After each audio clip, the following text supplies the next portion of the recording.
Chairman Palmer, Ranking Member Tonko, Full Committee Chair Guthrie, Ranking Member Pallone, and members of the subcommittee, thank you for the opportunity to testify today. My name is Danny Seiden. I'm the President and CEO of the Arizona Chamber of Commerce and Industry, and I'm here today on behalf of Arizona businesses, both large and small. At the Arizona Chamber, we represent every sector of our state's economy, from mining to manufacturing, energy, healthcare, and technology. I'm also happy and proud to be here in coordination with the National Association of Manufacturers.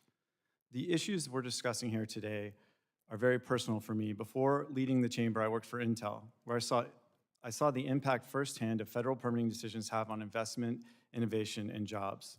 I've seen how businesses of every size invest heavily in cleaner technologies because they want to be good stewards of their communities.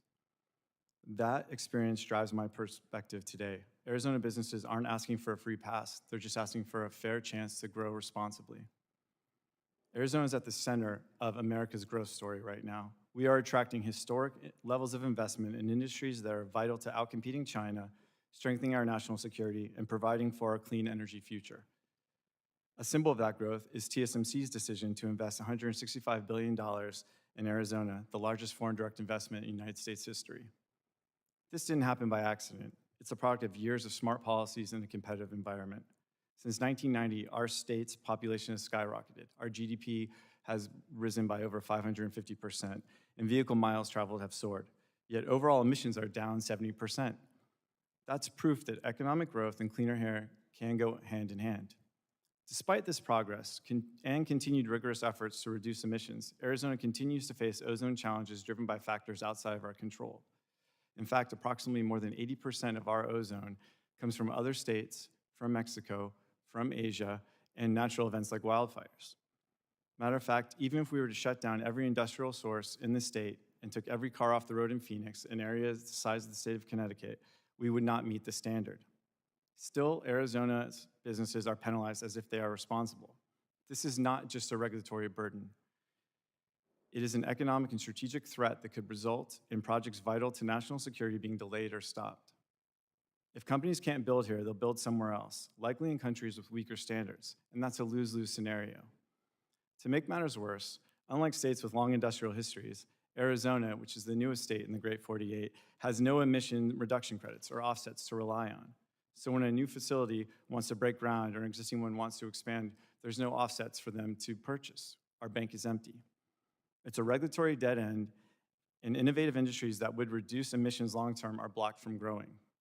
Arizona is at the tip of the spear for this issue. As we continue to bring back manufacturing to America, though, more states will face this problem, especially if standards continue to be set at or below natural background levels.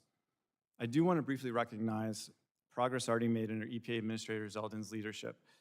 Administrator Zeldin came to our state very early on, and he took action by rescinding outdated Section 179B guidance, signaling flexibility on unfair non-attainment classifications, and recognizing the difference between controllable and uncontrollable sources.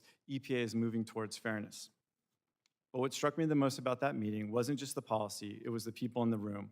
We had leaders from statewide and local communities. We had elected Democrats, elected Republicans. We had past elected officials.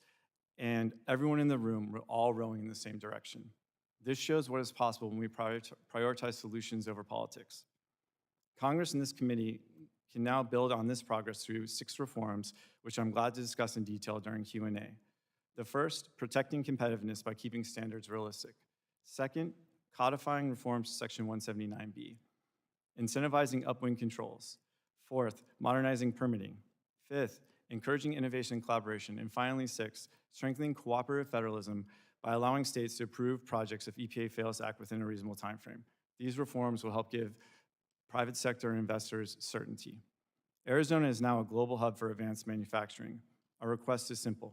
Give us the flexibility and tools to continue to reduce emissions while ensuring that industries vital to Arizona and the United States economy are not sanctioned out of existence. Thank you, and I look forward to your questions.